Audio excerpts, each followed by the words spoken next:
Let's talk about ULEZ, the ultra-low emission zone. This is a zone basically where you're allowed to drive in the central London. It used to be, which is very, very central, and then it was basically the North Circle and South Circle, a huge swathe of not just central but huge parts of London. Now it's all the way out to the M25. I mean, good, it's half of England at this rate, but huge fines have been raked in by the Mayor of London, Sadiq Khan, of using these, fining people for not being ULEZ compliant. £322 million so far in less than a year.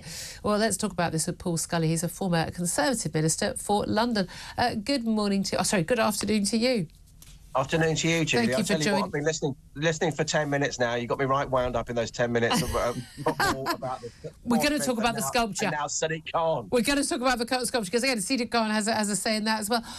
I mean, look, the ULEZ was incredibly unpopular. There was a lot of talk about how the ULEZ had played a big role in a by-election where the Labour had expected to get it and they didn't in outer London. Sadiq Khan re-elected very, very comfortably. I know you wanted to go for the Tory mayor candidacy as well, but, you know, it's a Labour city, fundamentally, London, other than when Boris Johnson is standing here, it turns out. But £322 million in fines for that ULEZ expansion. That's a huge sum of money taken off people who, almost by definition, are people who can't afford to upgrade their cars.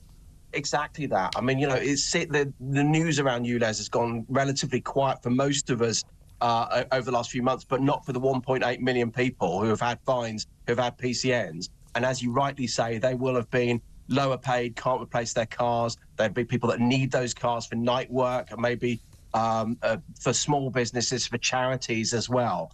And that's adds up to about 322 million quid. Now, you might say that's a great income stream for Sadiq Khan. Problem is, he's also bad at collecting it because there's reportedly only a few days ago, he had bad debts of something like 450 million quid. And he's refused to rule out sending bailiffs in to collect this money as well. Yeah, and by the way, we still don't collect driving fines from diplomats in this country. They're basically taking the mick, an awful lot of them. But we were told by Sadiq Khan this was saving lives. It was saving children's lives. We're all terrible people for even questioning it. My car by this ULEZ compliant. I've been in the zone for years. Didn't affect me. But we knew. But we were told, you know, this was about air pollution. It was killing people and it would save lives. But in fact, air pollution in London, like it has across Britain, has been coming down at a huge rate for many, many, many years. It continued to go down after the introduction of the very small congestion zone and the ULEZ zone, and even when it was expanded. But it's carried on coming down at exactly the same rate. There's no evidence whatsoever, despite some very questionable reports from his favourite university, University College London. Really, really questionable reports and research and deductions about this actually having an impact on people's health and on pollution. But there is a big impact on people's, you know, pocketbooks, on people's wallets, because these are huge fines and they affect, as we say, the people who are least able to deal with it. But it's not just ULEZ that's been a problem in the capital city, and I know this is spreading again to all other major cities and towns. They all pick it up because it's a way of making money. It's also these 20-mile-per-hour zones as well. Round my way, absolutely all in favour of 20 miles per hour around schools, around in quiet residential streets. But we've got a major, red route, major arterial route from the north into central London, at the end of the road. It's 6 lanes across in total. It's now at 20 miles per hour, and everybody, I don't even think people have time to look out the windscreens. They're just constantly looking at the speedometers to try not to break it, because lots of people are, but they are raking in millions in fines, local councils, with these 20-mile-per-hour zones as well. But again, with no evidence that it's tackling pollution or saving lives. No, absolutely. It's basically just continuing on this anti-car rhetoric, which ultimately, as we've just said before, affects the least able to be able to change and adapt for this. When you're in the centre of London, you can get the tube, get the bus, these kind of things. But when you live where you are and further out where I am, they just don't have those sort of options. And we've talked a lot so far about fines. What we haven't talked about is the people have actually been paying the charge themselves. Yeah. So there's about £176 million being charged in fees over the last year. That's back of a fag packet. That's about 14 million cars, 12 million cars, something like that. So 12 million car journeys are allowed to pollute in inverted commas because they paid. Well, come on. But that's the thing. We had the arguments about all this with all congestion zones in all cities. Is it that we're going to raise money and we're going to cut pollution? Well, it's one or the other, isn't it? Either the fine is so large that people then will not drive in, and you have fewer cars, less congestion and less pollution, or you make a load of money because people carry on. It can't be both. It doesn't make sense if it's both. But we know this is now how councils, is how mayors are raising money. This is the thing I've never understood. Why do politicians want to make money out of motorists and see motorists as the enemy? Because most people in this country, most taxpaying people, most voters are motorists.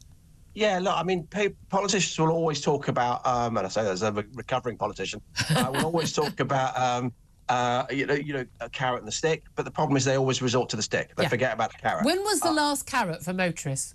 Well, absolutely. Oh, crikey. I have to pay to park outside my own house. The last carrot is not really a carrot at all. It's when you freeze the fuel tax levy. It's still a freeze. It's still there. It's not reducing it. But actually, you're absolutely right. I mean, there is an argument. You say you don't want to pay out general taxation. Users can pay. But that's not, users shouldn't be penalised. Yeah. So you've got to change behaviour in some shape or way, but do it with the carrot and the stick. Yeah, well, I mean, I just think people need to accept if they live in a city, there's going to be traffic and there's going to be more pollution. And funnily enough, the air isn't going to be as pure as it is sitting on a beach in Cornwall. Well, what a surprise, everybody. Just find it really briefly, Paul Scully, as a former Minister for London, a London MP previously, what do you make of the latest artwork installed on the fourth plinth in Trafalgar Square? It's supposed to be for a statue for the late Queen. That's what we know. That's what everybody. But no, I'm not even a monarchist. I want there to be a statue of the Queen on that plinth. It's a horrible, ugly thing. It's not. I just don't want to see it. It's about a Mexican artist. It's involving the plaster cast of faces of trans and non-binary sex workers in Mexico. I have no idea why anyone thought that was a good idea and it had its place in Trafalgar Square, one of our great national squares. What do you make of it? Well, look, originally it was supposed to be William IV on a horse. It was supposed to be a statue from him, from Barry, that did Parliament as well. They didn't put it up. They ran out of money, so it's been left empty ever since. As you rightly say, should have the Queen there. But, they always talk about art is there to provoke. The problem is they always just then double down, and then you get this kind of rot here, which actually is just... I saw your comments, your piece that was the pictures that were there. I think you seem to be making up. What's trans misogyny and trans femicide? I've never heard of those words. It's like someone's got a sort of a word salad going on there to justify what's going on the fourth plinth. Just put a decent statue of the Queen there. Yeah, I mean, that's all people are looking for, isn't it? Thank you very much indeed, Paul Scully.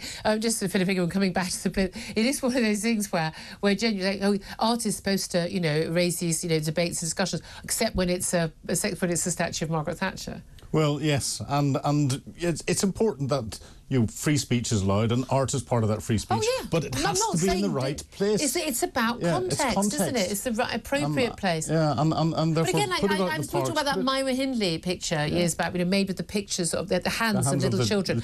And lots of people were really angry about it. It was in an art gallery. It was where it was supposed to be. It was, I have to say, extraordinary. You wouldn't want it over your fireplace, but it was an extraordinary work of art. But I wouldn't hang it in a primary school. Yeah. I mean, there's a time and a place, exactly, but there we are. My thing is, what has that artwork got to do with the people of London or the people of Britain? And the answer is absolutely net zero. But there we are. 12:46 is the time.